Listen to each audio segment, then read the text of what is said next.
So we talk about our convergence of events and how all these things seem to be focusing on something happening in the land of Israel. It's an amazing week. Some of you, how many of you have ever been to the Royal Gorge? Wow. Okay, now I thought more people had been to the Royal Gorge. So it's the highest suspension bridge in the world. It's about 1,000 feet above the river below. And it's essentially consists of railroad ties. Now, when I first visited there back in '65, on the proverbial Midwest family vacation, 6 people in a Chrysler with no air conditioning driving across America in the summertime when it's hot and everybody's kind of irritable and sweaty, all nice and close in a Chrysler, we stopped there. And I remember we were walking across. My dad did not like heights, and we were walking across, and a car drove. You could drive cars across then, and the railroad ties kind of did this, and you can kind of look down between them, and you see the river 1,000 feet below.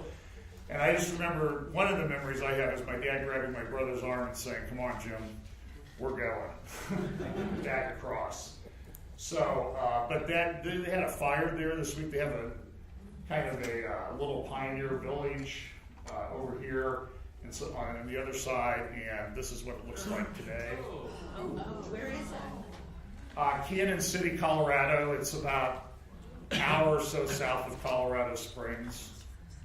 They had to evacuate. There's a giant. I think the largest Colorado state prison is there, and they had to evacuate it this week because the fires were threatening it. I think there were 52 buildings at that little amusement park. It was like a Wild West town. There were 48 of them, and the other 4 have the image. I won't spend too much time on the economic situation, but you need to take watch of this. There is a lot of tumult going on in the markets this week. The Nikkei, the Japan Nikkei index dropped like 6%, 7% in one day overnight. That's not a good sign. It's having impact on other markets. China is, many people say, in the midst of a credit bubble. They have massive building in China. There was a report this morning that, in the New York Times, that China is relocating from rural areas in the very next few years. They have built cities that will accommodate 250 million people. And they're going to relocate people from rural areas to these massive new cities that they've built. And if that doesn't work, or the economy goes the wrong way, that could be a major problem. Not least of the fact is that because of China's one-child policy, they are short. I'm hearing numbers of about 100 million males do not have a viable alternative for a female spouse in China of marrying age. So that's a big problem. I'm going to say this. This was in a Long Beach paper. It's Long Beach Grace Brethren Church. This is actually, I found this on the Grace Brethren Connect website. Now, you can't see it very well here, but it's some article about they're putting a charter school there. But the point of it is, I talk about how things infiltrate into the church, and you have to be careful. Now, Long Beach Grace Brethren was long considered a flagship of the Grace Brethren Fellowship. It was founded about 1910. And between 1910 and 1984, they had 3 pastors. Ellis Bauman, Charles Bays, and David Hockey. The next pastor was Dick Mayhew, who has for about 20 years been the head of Master's Seminary. And then the next pastor, and I can tell you that the church has completely blown apart. Many elders, good solid elders that I know, that I've talked to, that taught theology classes at Talbot Seminary, have been kicked out of the church. But if you look here in the courtyard, and again, it doesn't show up real well on this picture, there's a thing there, and it's this, a labyrinth. So if you think that I'm just making it up, that even Bible-believing churches are not on the cusp, Exhibit A would be Long Beach. And I would say to you that that is a prayer labyrinth. It's designed to have a mystical experience about prayer. And this to me is a symbol of theological decline that was going on within that church for a long time. There's an interesting article in The Atlantic. Now, this is a secular magazine. Of course, the cover of The Atlantic this week is what straights can learn from same-sex couples. That is not what I'm going to talk about. And also, I have to be very careful because I know we have children attending, so I am trying to be sensitive to that. But there are things that I think we need to discuss. But that's a problem. But this article here, Listening to Young Atheists, Lessons for a Stronger Christianity. Now, this is written by a guy from a Christian foundation. He interviewed students who had been raised Christian, went to college, became atheists. Okay? And listen to what he said with some of the interviews and some of the quotes from this. This is a fascinating article. This is a quote from a young guy, Phil. Church became all about ceremony, hand-holding, and kumbaya, Phil said with a look of disgust. I miss my old youth pastor. He actually knew the Bible. Now the president of his campus's SSA, that's Secular Students of America, Phil was once the president of his Methodist Church's youth group. He loved his church. They weren't just going through the motions, he said. And most of all, his youth leader, Jim, a passionate man, Jim's Bible studies were particularly meaningful to him. He admired the fact that Jim didn't dodge the tough chapters or the tough questions. Well, what happened was the church thought that Jim wasn't relevant, wasn't hip or cool enough, and so Jim was terminated, and they brought in another youth pastor. And if you read the whole article, you'll find that Phil says, they asked Phil, when did you start to lose your faith? He said, my junior year in high school, which was the time when the church fired the good youth leader, or got rid of the good youth leader, to get somebody who was more relevant and cool. The article continues, these students heard plenty of messages encouraging social justice, community involvement, and being good. But they seldom saw the relationship between that message, Jesus Christ, and the Bible. Now, folks, this is a huge problem within the evangelical church right now because you cannot look around the internet at the big conferences that are taking place and not find them being totally focused on transforming the culture. There's very little bit about transforming individual lives with the gospel of Jesus Christ. It's about the church transforming the culture. In my view, that's a fool's errand. The church has been around for 2,000 years. Culture's not getting better. It's getting worse. The culture will be just fine when the king arrives. And our goal is to prepare ourselves and share the gospel with those around us for the arrival of the king. But we will not transform culture. We can fight against it, and I'm not saying don't vote, withdraw. That's not what I'm saying. But what I'm saying is the focus has become water projects in Haiti, water projects in Africa, short-term mission trips, which rarely, if ever, involve sharing the gospel with people. They're just there to do good works. And while we are to do good works, without sharing the gospel with people, folks, it's a fool's errand. Because we're not going to transform the culture. If the goal of the church was to transform the culture, the church has been around for 2,000 years, and the church has had plenty of time to transform the culture, but it is not. Therefore, I conclude from that is that maybe transforming the culture is not the primary mission of the church. Primary mission of the church is clearly set out in Matthew and Acts and other passages about making disciples and evangelism. Continuing with the article, listen to Stephanie, a student at Northwestern.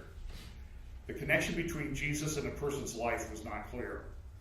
This is an incisive critique. She seems to have intuitively understood that the church does not exist simply to address social ills, but to proclaim the teachings of its founder, Jesus Christ, and their relevance to the world. Since Stephanie did not see that connection, she saw little incentive to stay.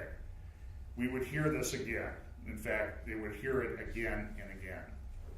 When our participants were asked about what they found unconvincing about the Christian faith, they spoke of evolution versus creation, sexuality, the reliability of the biblical text, Jesus as the only way, etc. Some had gone to church hoping to find answers to these questions. Now, isn't that sad that we have a book with the answers that's clear to everyone that takes time to read it? He also talked about the fact that he had debates, had moderated debates. He had debates with Dawkins, Richard Dawkins, one of the leading atheists in the world, and Christopher Hitchens. And he mentioned this. He said, he had a debate with Hitchens, Christopher Hitchens, who passed away last year.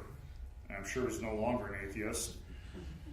In fact, if you remember the Daniel Project video that we played a little bit of, the narrator in that movie was Christopher Hitchens' brother, Jeremy, who is, I believe, a believer. So they had Christopher Hitchens and this guy who wrote the article had a debate in Billings, Montana in 2010. And he says, following our debate, I asked Christopher Hitchens why he didn't try to savage me on stage the way he had so many others. His reply was immediate and emphatic, because you believe it. Without fail, our former church-attending students express similar feelings for those Christians who unashamedly embrace biblical teaching. That these students were above all else idealists who long for authenticity, and having failed to find it in their churches, they settled for a non-belief that, while less grand in its promises, felt more genuine and attainable. Sincerity does not trump truth. After all, one can be sincerely wrong, but sincerity is indispensable to any truth we wish others to believe. There is something winsome, even irresistible, about a life lived with conviction. Now, this ties in perfectly to what Steve just preached about from Philippians chapter 4. And this happens all the time. We don't plan these things, they just happen. He concludes his article with this, a story about David Hume, a Scottish philosopher who was listening to George Whitefield, the great preacher of one of the awakenings, Great Awakenings. He said this: I'm reminded of the Scottish philosopher and skeptic David Hume, who was recognized among a crowd of those listening to the preaching of George Whitefield, the famed evangelist of the First Great Awakening. By the way, Whitefield would speak to crowds of 30,000 and upwards without a microphone. This was said to Hume. I thought you didn't believe in the gospel, someone asked. I do not, Hume replied. Then with a nod toward Whitefield, he added, but he does. But here's what the church does. This article from the Christian Post this week, a lady named Deborah Fikes, and she says, reversing the trend of teens leaving church. She's a representative to the United Nations and executive director for the World Evangelical Alliance. And she says the way to get kids back into church is to convince them that the church is engaged on climate change. Now, let's set aside for the fact that that's a very debatable position anyway, but it says here, in this article, most evangelical leaders point to the widening gap between traditional Christian views and those of a changing American culture, especially on issues like same-sex marriage, abortion, and premarital sex as the primary cause of this problem. The reality is that for many of today's young Christians, who are more immersed in the mainstream culture than ever before through digital and social media, holding on to the church's teachings amid such overwhelming opposition is often too difficult a task. And it's almost impossible when the adults in their lives aren't holding fast either, I would add. And there don't appear to be any easy solutions. Evangelicals whose social views are based primarily on biblical teachings cannot and should not change them to better align with modern culture. And in today's vastly interconnected world, young people can no more easily remove themselves from the conflicting influences. However, there are issues on which we evangelicals can re-engage our youth. This is Deborah Fike's writing. We can re-engage our youth without compromising our values. Climate change is the perfect place to start. A large majority of young Americans view climate change as a serious problem facing their generation. And to date, American evangelicals have been among the slowest to recognize the problem. She needs to go read two things. She can read the Atlantic article and she can go read the Bible, because she is way off base. But she's a leader that people trust. So it's Father's Day. Here's George Washington, the founding father, talking to our current president.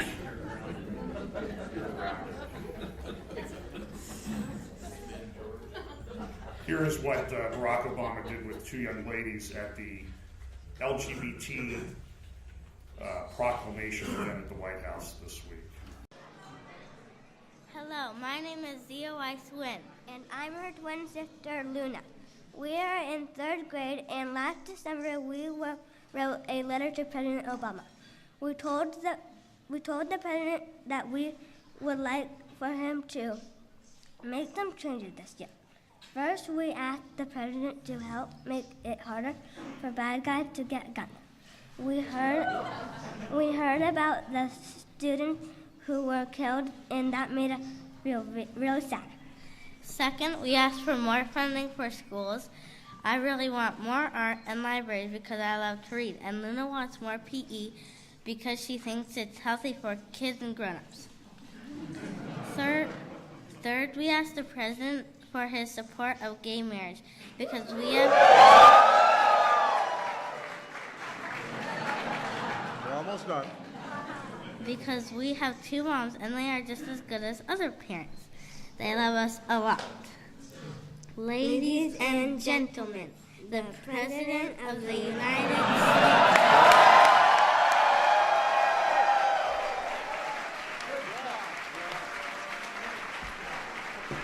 Okay.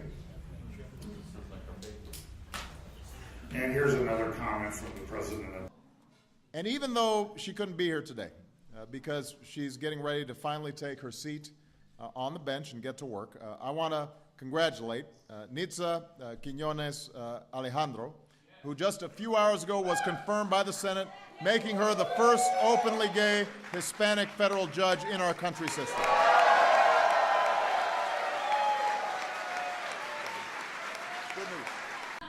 And I agree that we're not going to have to wait that long, because from Minnesota to Maryland, from the United States Senate to the NBA, it's clear we're reaching a turning point.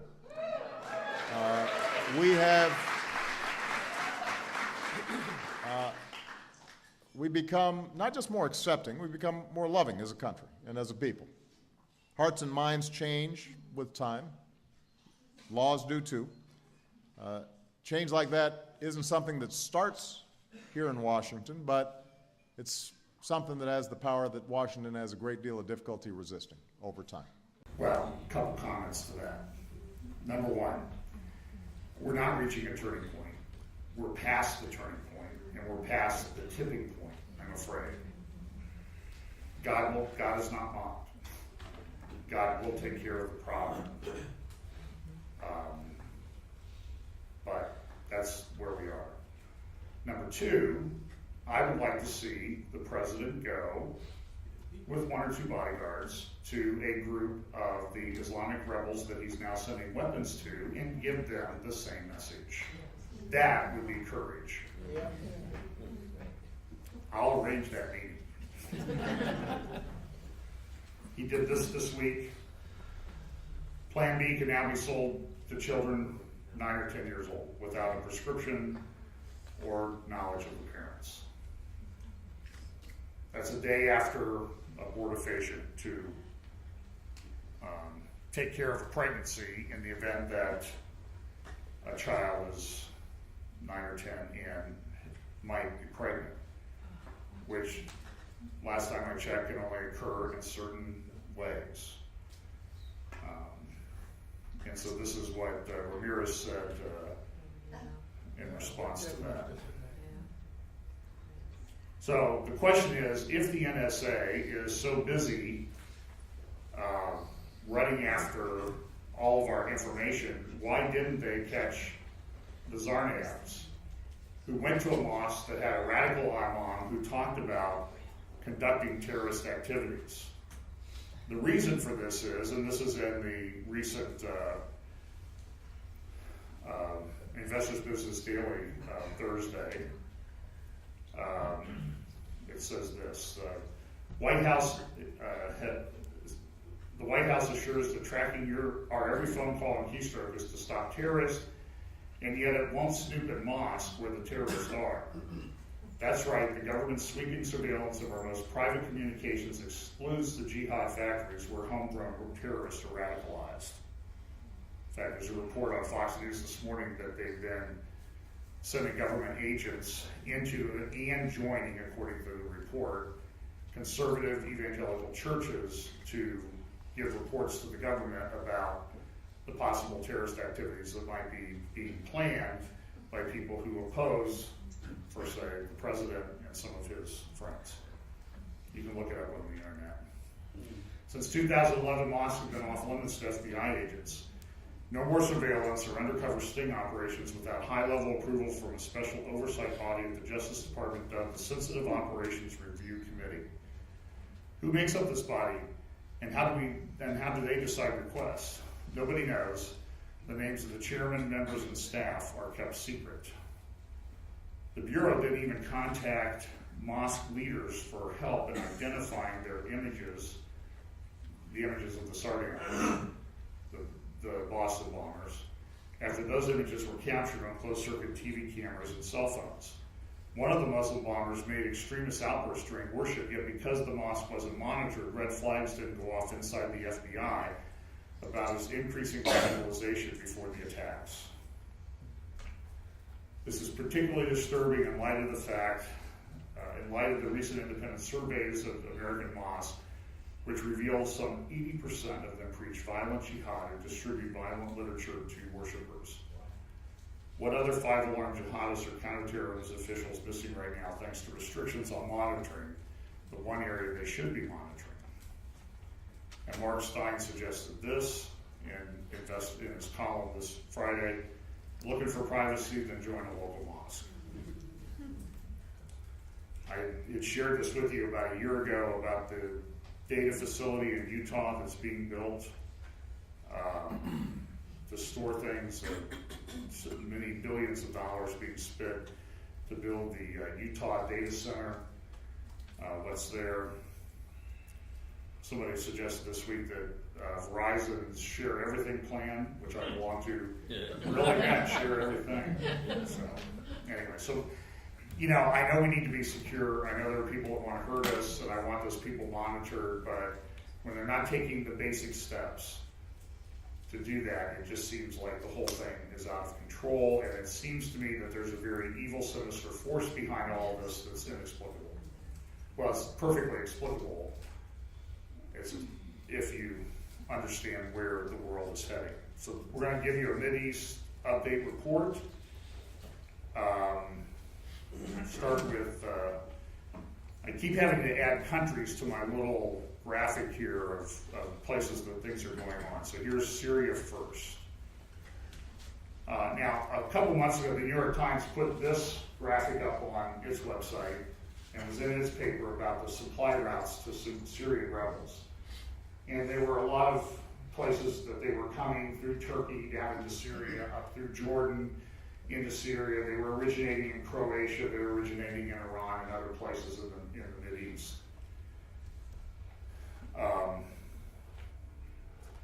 Now what we're doing is the United States is a full participant in that process, setting up bases to convey arms to the Syrian rebels. And this is from an article about, this is why Obama has made an about face on Syria, why he's willing to arm the rebels. Competing groups advocate the creation of an Islamist state. These include the Syrian Islamist Front, as well as more radical groups such as Jihad al-Nusra, an offshoot of al-Qaeda in Iraq that is listed as a terrorist group by the Obama administration. Another, Ahrar al-Sham, embraces a similar jihadist ideology and supports the imposition of an austere, Taliban-like Islamic rule. So one of the things is that there may be a no-fly zone put in place. These probably would be targets. These are various bases and airfields and that sort of thing within radar installations within Syria, about 22 of them. And you'll see that a number of them are centered right around the Damascus metropolitan area. Assad announced that he's going to open a resistance front in the Golan. He thinks he can do this and he will thereby unify his people. Headlines, Washington fears dire turning point in the conflict. Now, this from Bill Koenig's report this week. He's in Israel right now. What he said about this situation, interestingly, an Israeli general told a friend a few weeks ago that he didn't think Assad would attack Israel. My friend asked him, what would Israel do if Assad attacked? The general said, we would flatten Damascus. Does that sound familiar to anybody who's read Isaiah 17? And this is being talked about openly in Israel. I did get some emails from Bill this week. He said, compared to what's going on in the United States, and the weather things that are going on and that type of thing, it's pretty, unless you're up in the Golan, it's pretty peaceful here in Israel. I don't know that will last. This morning, Egypt severed its diplomatic ties with Syria. One of the problems is the Syria-Jordan border. Now, I did look up some stats on Jordan. Jordan has 6.8 million people. 2.9 million of those people live in the city of Amman, Jordan. And I think the tallest building is about 12 stories tall.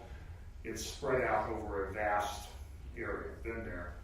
And it's a lot of people. Let's just put it that way.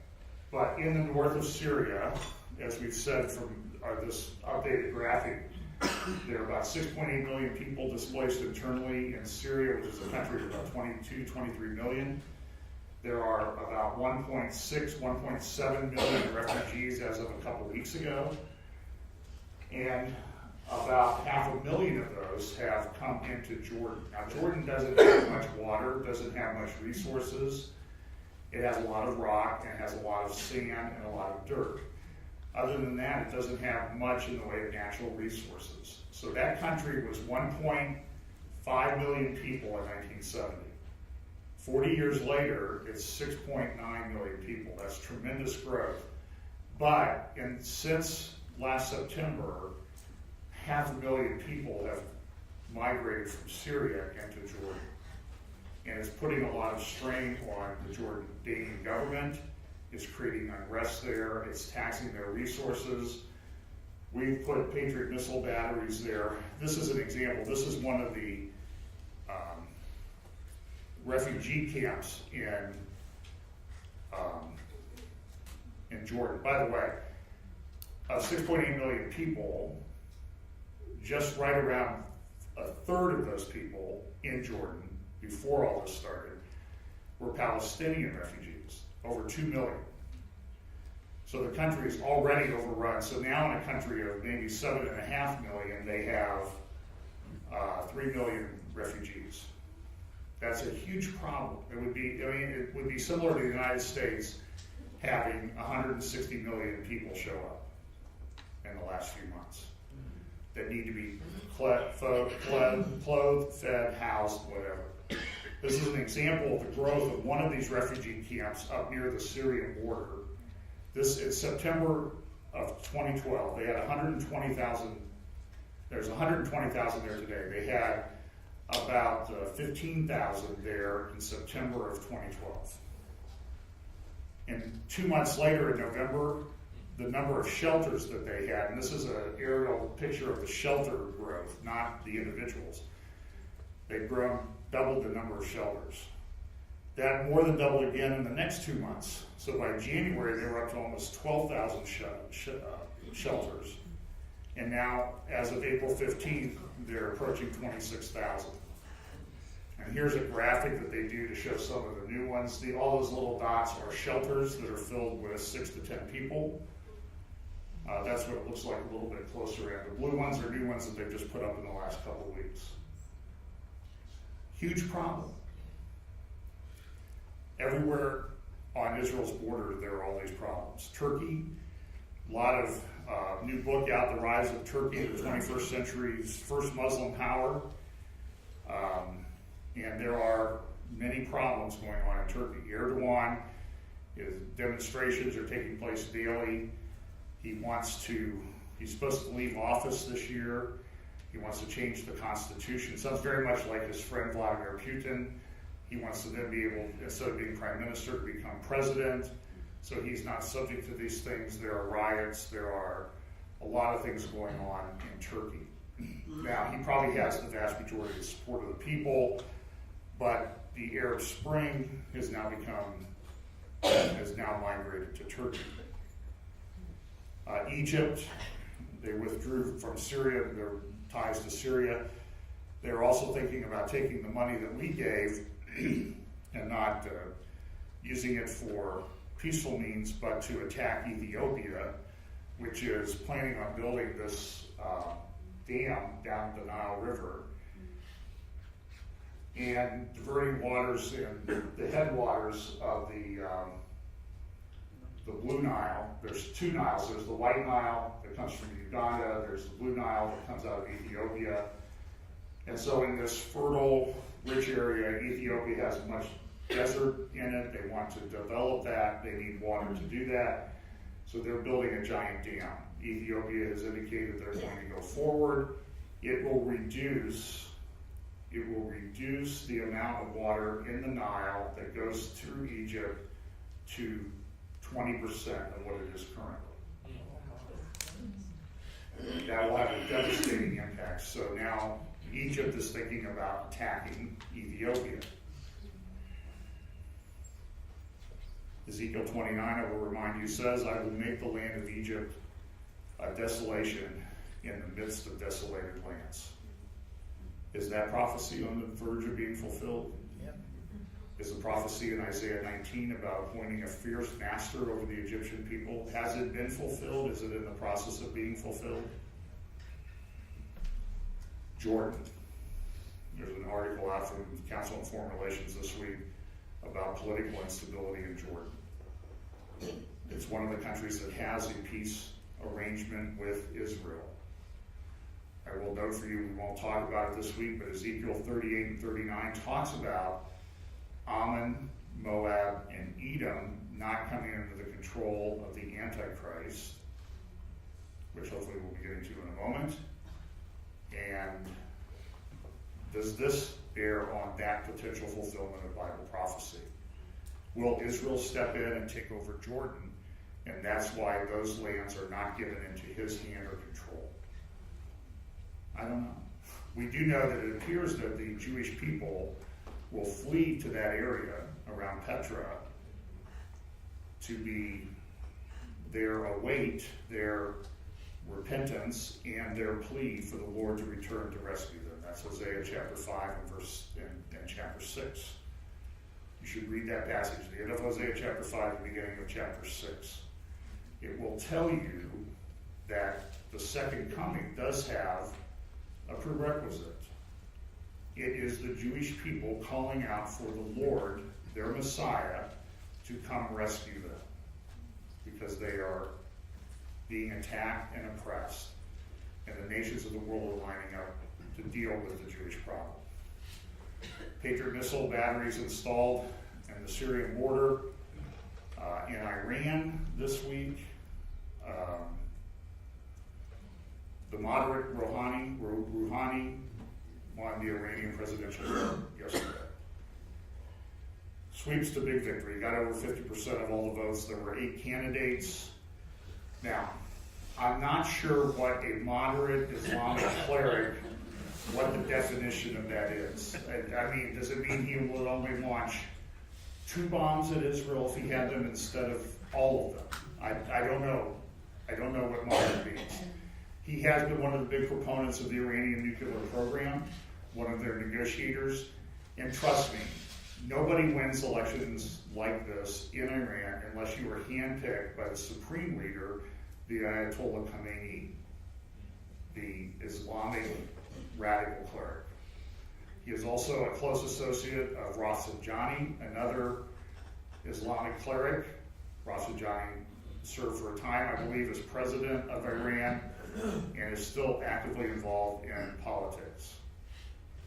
I have seen reports that the Ayatollah Khamenei, Rafsanjani, and a number of the Islamic clerics that run Iran have net worths. They're just getting by because, you know, it's hard to get by on a imam's salary.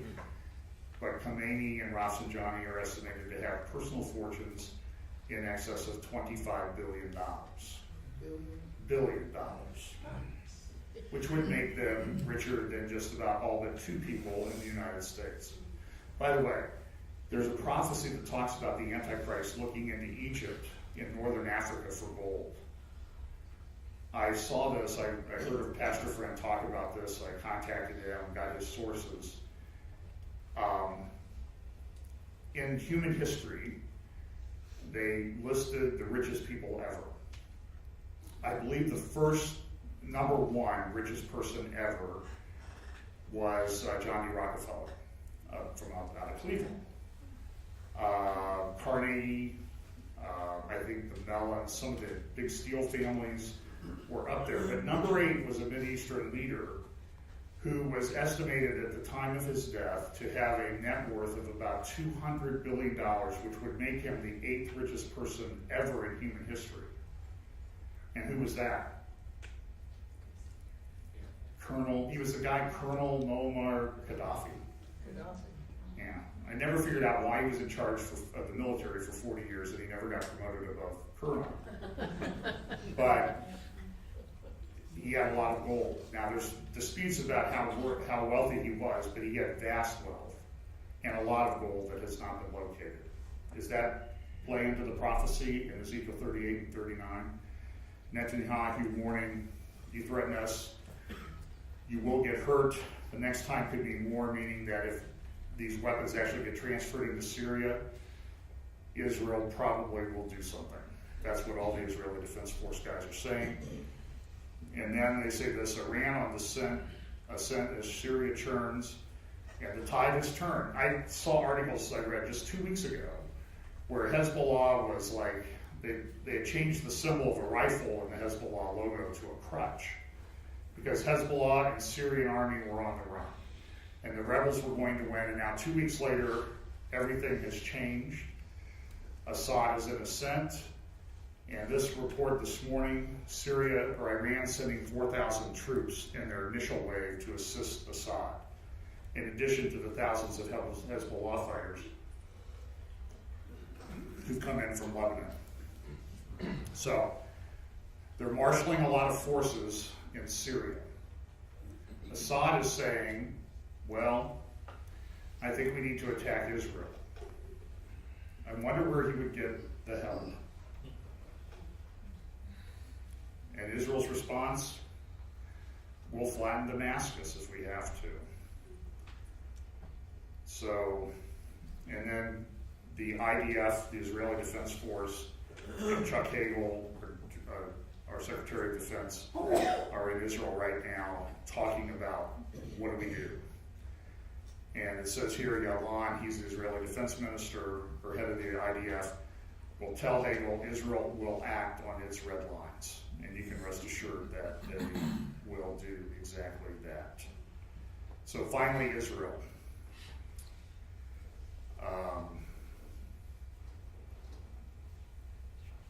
This week, Israel held its annual Gay Pride Festival in Tel Aviv. About 100,000 people attended. That's the photo I can show you. Don't go looking for photos on the internet, folks. You do not want to, you just don't want to look at that stuff. This was done the day after it was announced that there was a shooting that had taken place around Tel Aviv. A family was avenging the rape of their 15-year-old son who had been raped by a gay activist. And so that's on the front pages of the newspaper while they're having the Gay Pride Festival. Again, God is not mocked. One other thing is Jewish feast days.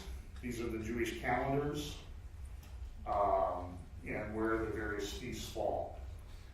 You should know that there are some things happening.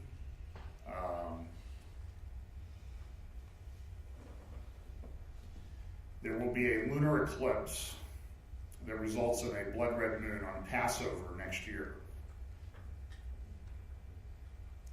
There will also be one at the Feast of Tabernacles next year. In 2015, there will be a lunar eclipse and blood red moon at Passover in 2015. And there will also be one at the Feast of Tabernacles. Now, this has happened before, these blood red moons on Jewish feast holy days in the past. One of those times was back in 1967. We know some things happened then. But this is very unusual that it happens 2 days in a row, and you might want to throw in that April 1st of around the end of March in 2015, there will be a solar eclipse as well. Now, I'll just point this out. In Genesis chapter 1, God said, "Let there be lights in the expanse of the heavens to separate the day from the night, and let them be for signs and for seasons and for days and years." So, God said the heavenly bodies would act as signs.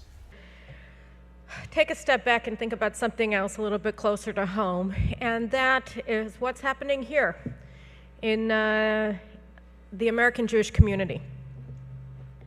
I don't know if you guys have been aware, but in recent weeks, you have had divestment from Israel resolutions passing like the plague through the student senates in various campuses of the University of California, in San Diego, in Berkeley, I think in Irvine. They're all passing resolutions to divest from Israel.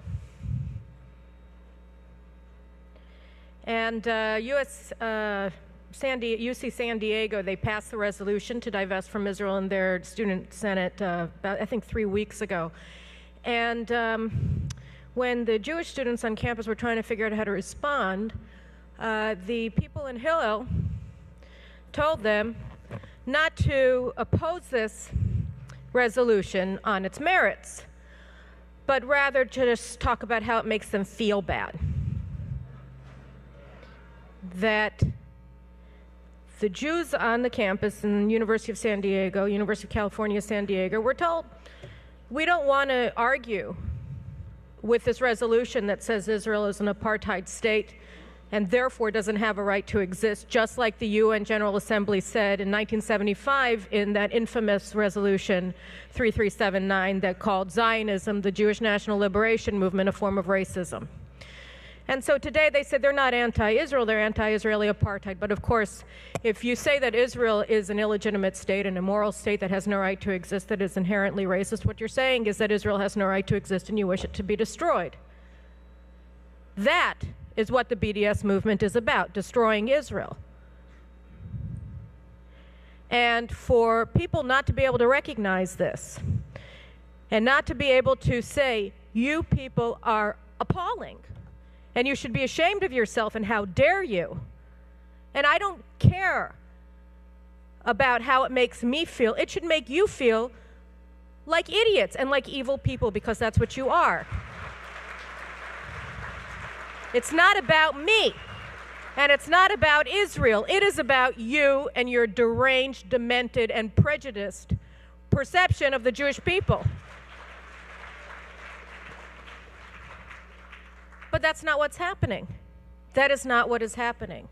And by the way, as we saw when the resolution was passed in the University of California at San Diego Senate, that you're hurting my feelings as a Jewish person by saying mean things about Israel. Strategy did not work. So it's ineffective and it's ridiculous. And this is not just on the left coast, it's also on the East Coast. Like, you know, we hear about all of these threats rising against Israel, and they are enough to make your mind reel. We have a lot of work that we have to do in Israel, but I'm very worried about what's happening here to the American Jewish community. We need each other. Each other.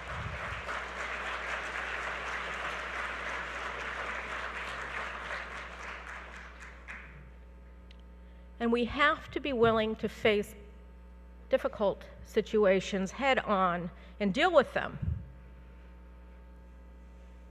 And there's a lot of stuff going on in the United States today that makes you scratch your head when two jihadists who say they're acting in the name of jihad blow up the Boston Marathon, and then everybody runs around saying, well, we're not nice enough to immigrants, and that's why they did it. You know, they weren't nice to my great-grandparents on the Lower East Side of New York. They probably weren't nice to your grandparents and great-grandparents on the Lower Side of New York and the Bronx either. We didn't blow anybody up. Neither did the Koreans, neither did the Chinese who suffered here, neither did any of the Latinos, or the blacks, or anybody. Whether you're treated well or treated poorly as an immigrant group, nobody thought of blowing up the Boston Marathon in protest or in celebration. That only happened here with two self-proclaimed jihadists. And yet you see everybody from the White House down to the front page writers for the New York Times pretending that it's about America and not about them. And I think that a lot of this attempt to manipulate information or hide information or not stand up to difficult truths that's going on among the American Jewish community may be part of a much more general unwillingness that we're seeing in so much of the establishment in this country to simply call things by their names. Going to talk here about, she went up to Shiloh. Nice day, she's writing a book about the Palestinians, so she didn't want to spend it in her basement writing a book, so she went up to Shiloh, she took a tour of the Tel there, which is where Samuel was, where Eli was, where the tabernacle was, where the Ark of the Covenant was. In Joshua 18, it says, "Then the whole congregation of the sons of Israel assembled themselves at Shiloh and set up the tent of meeting, the tabernacle there, and the land was subdued before them." And now Caroline's going to talk about what that meant to her. This is a speech. Here's Caroline Glick talking about Shiloh. I took off several months just now from writing in the Jerusalem Post because I am just finishing a book about Israel and the Palestinians and Judea and Samaria. And I was writing one of the chapters several weeks ago. It was about our national rights to Judea and Samaria. And I'm sitting in my office, which is in my basement, and it's this gorgeous day outside in Israel. I was going nuts. I said, well, I might as well just be writing this book in New York if I don't get out of this house. So I called up some friends of mine who live in Shiloh, and I said, you have 10 minutes till I get onto the highway and decide where I'm going today, to tell me that you've arranged for a tour guide to take me around the Tel. And if you don't, then I'm going to write about Marad HaMachpelah and Hebron. So they came through. I felt like a real VIP when I got to the Tel in Shiloh. There was guys standing at attention saying, I'm your tour guide, Glick. It's awesome. You should all go. Really amazing. I had been there before with my kids, but you have to see it. You go to Tel Shiloh, and you see what it means to be the indigenous people of the land of Israel.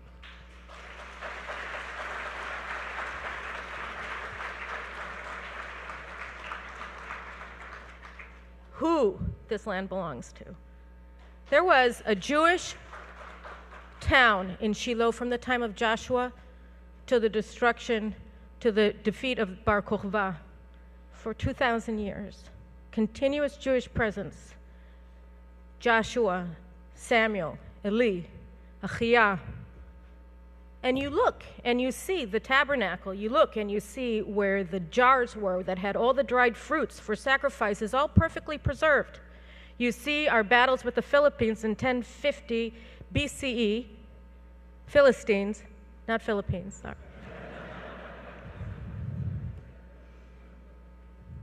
And you see where our fighters under Bar Kokhba were hiding from the Roman legionnaires. We destroyed 2 Roman legions in that war. Nobody ever did that. And then as soon as we could, in 1978, just 11 years after the Six-Day War, we went back and we rebuilt it. It's extraordinary. That was a fulfillment of international law. That was the fulfillment of the promise of the international community to the Jews to reconstitute the Jewish Commonwealth in the land of Israel. And you go to Israel today, and you see this country that is the fulfillment of the dreams of 2,000 years of exiled Jews.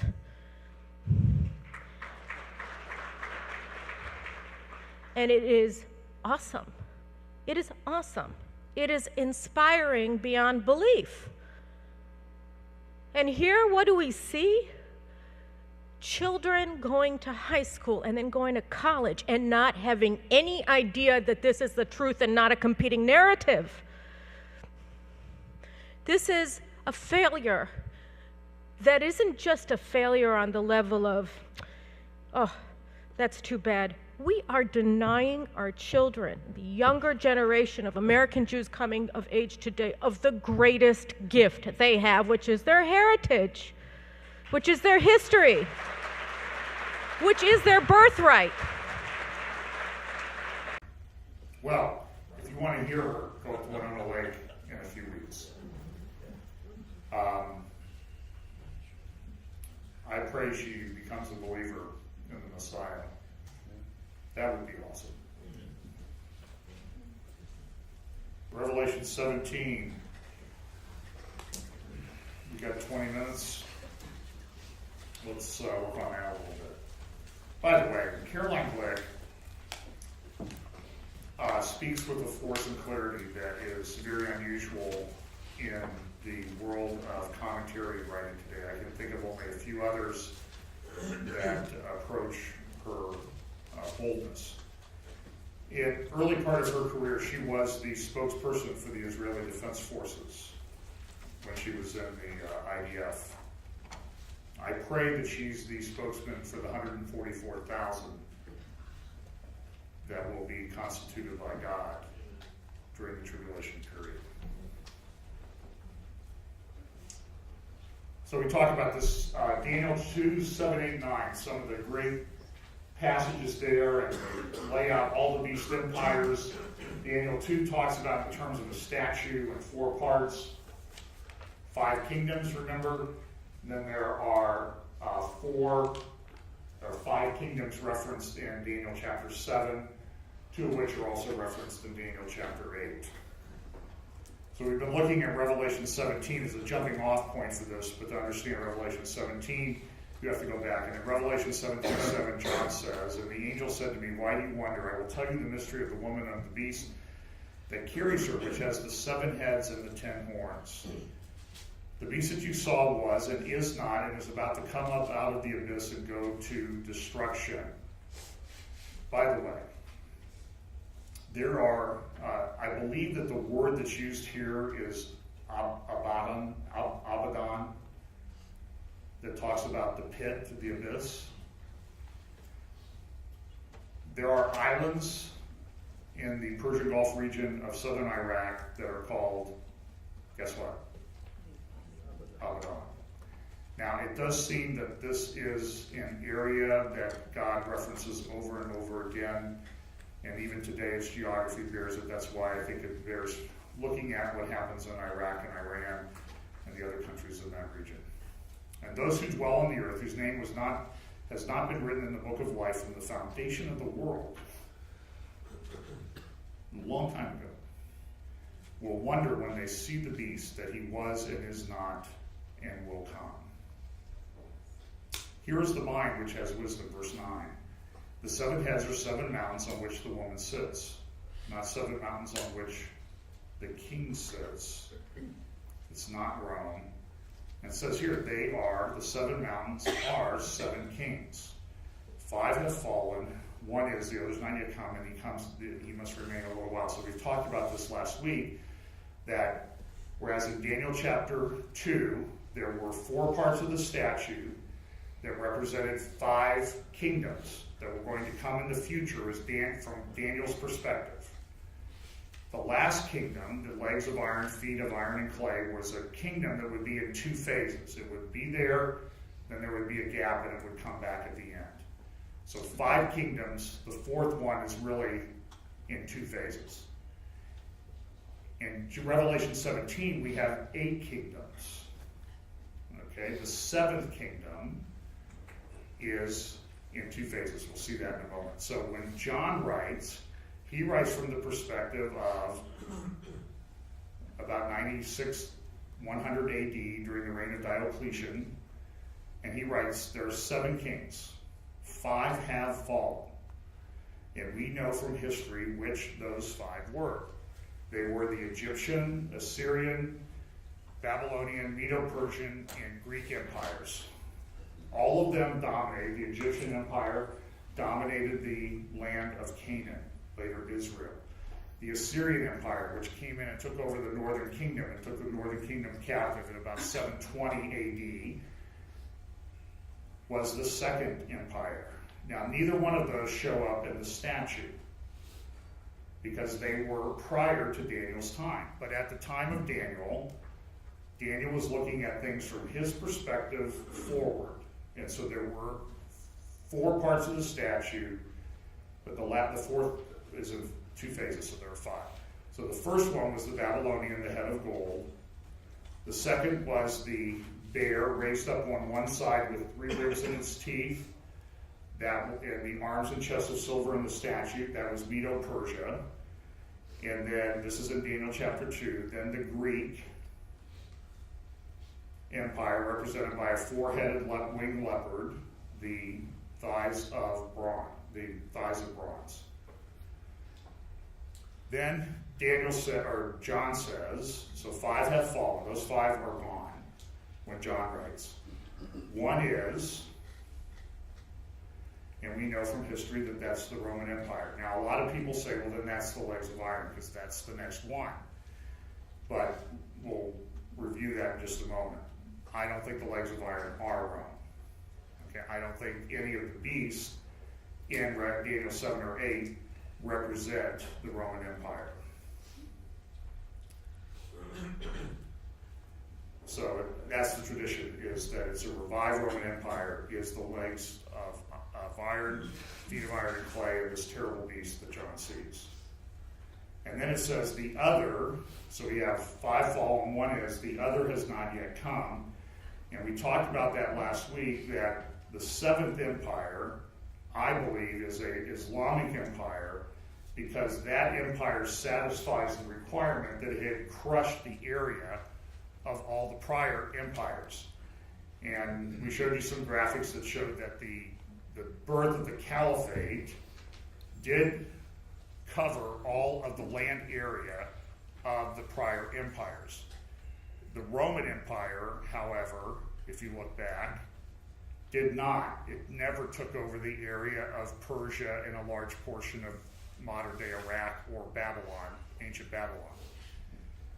So I believe that the Islamic Empire is the 7th, the other has not yet come, and then there will be an 8th, the revived Islamic Empire. And there was a similar thing that happened. The Ottoman Empire was in existence for over 400 years. It defeated the eastern part of the Roman Empire about 1453 or so, and then ruled for over 450 years as over these lands here. I mean, it contracted and grew, but it basically covered this area during its time period. And so the question is whether the Ottoman Empire will be revived in the end times. Verse 12 of Revelation 17, the 10 horns which you saw are 10 kings which have not yet received a kingdom, but they receive authority as kings with the beast for 1 hour. These have one purpose, and they give their power and authority to the beast. The 10 horns which you saw are 10 kings who have not yet received a kingdom, but they receive authority as they give their power and authority to the beast. These will wage war against the Lamb, and the Lamb will overcome them. Notice who it is that defeats this final beast empire. It is the Lamb who will overcome them, because he is Lord of lords and King of kings, and those who are with him are the called and chosen and faithful. And he said to me, the waters which you saw where the harlot sits are peoples and multitudes and nations and tongues. And the 10 horns which you saw, and the beast, these will hate the harlot, will make her desolate and naked, and will eat her flesh, and will burn her up with fire. So the harlot is destroyed by the final beast empire, these 7 kings, the 10 horns that the woman is sitting on. They use her for a time to get what they want, and then they destroy her. For God has put in their hearts, verse 17 of Revelation 17, for God has put it in their hearts to execute his purpose by having a common purpose, and by giving their kingdom to the beast until the words of God will be fulfilled. So I want to do this. I want to look quickly at the passages in Daniel chapter 2, Daniel chapter 7, and Daniel chapter 8 with regard to each of these empires, so that you can see what Daniel 2 says about Babylon, what Daniel 7 says about it, and what Daniel 8 says about it. So we'll start in Daniel chapter 2, then we'll jump to 7, then we'll jump to 8, then we'll go to the next empire. And I pray my slides are in order. We're not going to talk about the Egyptian. We're not going to talk about the Assyrian Empire. We're going to start with the Babylonian, the third empire, the head of gold, the winged lion. So here's what Daniel chapter 2 says. Let's see if there's a mistake on my slide. That the head of that statue was made of fine gold. And Daniel later gives the interpretation to Nebuchadnezzar that you are the head of gold of that statue. In Daniel chapter 7, Daniel then has another vision. Here's the intro to that. In the first year of Belshazzar, king of Babylon, Nebuchadnezzar is gone, Daniel saw a dream and visions in his mind as he lay on his bed. Then he wrote the dream down and related the following summary of it. Daniel said, I was looking in my vision by night, and behold, the 4 winds of the heavens were stirring up the great sea. And 4 great beasts were coming up from the sea, different from one another. So there are 4 different beasts that come out of the ocean, out of the sea, and Daniel's vision. The first corresponds to the head of gold in Daniel chapter 2. It is the winged lion. It represents the Babylonian Empire. The first was like a lion and had the wings of an eagle. I kept looking until its wings were plucked, and it was lifted up from the ground and made to stand on 2 feet like a man. A human mind was also given to it. So that's the description of Babylon in Daniel 2 and Daniel 7. There is no description of Babylon in Daniel chapter 8, because it only deals with the next 2 empires. So the next one is Medo-Persia, arms and chest of silver. Daniel chapter 2, talking about this. Verse 32, its breast and its arms of silver. And this is the Medo-Persian Empire. Daniel 7 identifies it further. And behold, another beast, a second one resembling a bear, and it was raised up on one side, and 3 ribs were in its mouth between its teeth. Now those 3 ribs probably have significance. I won't go into that this week. And thus they said to it, arise and devour much meat. So then in Daniel chapter 8, instead of a bear, we have a ram with 2 horns. Okay, Daniel chapter 8, verse 3. Then I lifted my eyes and looked, and behold, a ram which had 2 horns and was standing in front of the canal. Now the two horns were long, but one was longer than the other, with the longer one coming up last. So just like the bear was raised up on one side, meaning that it was a kingdom, a dual kingdom, Medo-Persia, one side stronger than the other, and the same thing happened with regard to the ram. It had two horns, one longer than the other, and the longer one had come up later.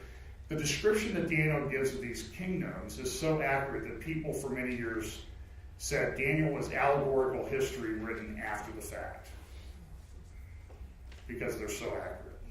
So here's some more about the ram, verse 4 of Daniel 8.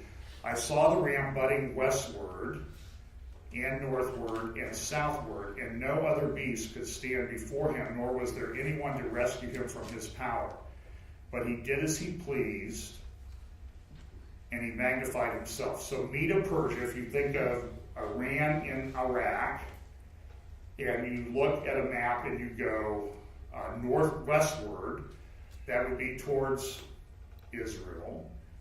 If you go northward, that would be up into the Turkish peninsula area, and southward would be down into the Arabian Peninsula. And it describes the direction, because if they're in Persia, they're going to go north, they're going to go west, they're going to go east. The ram which you saw, and then Daniel gives us the interpretation in verse 20 of who the ram is. The ram which you saw with the two horns represents the kings of Media and Persia. One stronger than the other, united together, and it describes accurately the manner in which their kingdom expanded, taking the directions exactly as they occurred historically. And this is happening. Daniel's doing this before this happens, writing this before this happens. The next kingdom is the Greek, the belly and thighs of bronze, described in Daniel chapter 2, verse 32. An amazing thing, Alexander came out of Macedonia, out of Greece, went across the Middle East in a period of less than 10 years, and became the largest land-based empire in history to that time. And he burned out. And Daniel 7 will tell us about the beast animal that represents the kingdom of Alexander. After this I kept looking, and behold, another one like a leopard, which had on its back 4 wings of a bird. The beast also had 4 heads, and dominion was given to it. So 4-headed leopard, we'll explain why that is in a moment. It also is described as a goat with a single horn. And that's in Daniel chapter 8, starting in verse 5. While I was observing, behold, a male goat was coming from the west over the surface of the whole ground whole earth without touching the ground. Sounds like he's moving fast. It's a perfect description of the way that Alexander went across that area of the Middle East and took it over very, very quickly. Back to the Bible. And the goat had a conspicuous horn between his eyes. He came up to the ram that had the 2 horns, that would be Medo-Persia, which I had seen standing in front of the canal, and rushed at him in his mighty wrath. I saw him come beside the ram, and he was enraged at him, and he struck the ram and shattered his 2 horns. He destroyed Medo-Persia, and the ram had no strength to withstand him. So he hurled him to the ground and trampled on him, and there was none to rescue the ram from his power. Then the male goat, representing Alexander, magnified himself exceedingly. But as soon as he was mighty, the large horn was broken, and in its place there came up 4 conspicuous horns towards the 4 winds of heaven. And then later in Daniel chapter 8, verse 21, Daniel gives you the exact interpretation, hundreds of years in advance, by the way, of who this goat represents. And he says, the shaggy goat represents the kingdom of Greece, and the large horn that is between his eyes is the first king, Alexander. The broken horn and the 4 horns that arose in its place represent 4 kingdoms which will arise from his nation, although not with his power. And what happened was Alexander broke, drunk, probably died of a venereal disease alone, weeping that there are no worlds left to conquer in Babylon at the age of 33. Amazing that he accomplished all that in that short period of time in his life. And when he died, he had no heir, no son, so the empire was divided up among his 4 generals, the leading of which is Seleucid. So there are 4 horns. The one horn's broken off, 4 horns come up in its place, and those show the division of the empire of Alexander. And Daniel concludes chapter 8 by saying, "Then I, Daniel, was exhausted and sick for days." Just from this vision, because what he saw was probably terrifying. "Then I got up again and carried on the king's business, but I was astounded at the vision, and there was none to explain it." And so the Greek Empire divided at the end of at the death of Alexander. And you see one up there called Pergamum. There's Ptolemy and the Seleucid Empire, which becomes a very important point in terms of the Antichrist. Antiochus Epiphanes in 167 BC desecrates the temples. It leads to the Maccabean revolt, all of which are types of things that are going to go on in the end times. In the end times, there will be a leader who will come in the spirit, in the nature, like Antiochus Epiphanes. He will desecrate the temple that's been rebuilt in Jerusalem. We'll look at that next week. And there will be a revolt rise up against him. That's why I believe my friend Mike here, who's written a book about the 144,000, is correct, because the Maccabees came up, and the subtitle of your book, isn't it, Mike, the new Maccabees? I believe it's, you want to understand what's going to go on in the tribulation period with this fighting force of the 144,000. They're not just, guys who walk around and talk to people.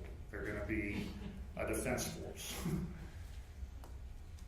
Go read the history of the Maccabees and find out, get Mike's book, and find out what the Maccabees did, and you'll have an understanding of what the 144,000 are going to do. Now, there's also things that are saved in Revelation that they'll do. Now, we're at the point where the Greek Empire is divided into 4 kingdoms, the lead of which is the Seleucid Empire. That's the area of modern-day Iraq, Syria, those areas. Next week, we're going to look at the prophecy. It says in Daniel chapter 8 that there's a little horn that comes up out of that.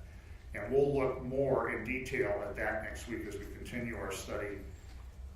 I call it study Revelation 17, and I know what you're going to say, is we never talk about Revelation 17. But to understand Revelation 17, you need to understand these passages in Daniel, because they're all intricately tied together. So that will be next week.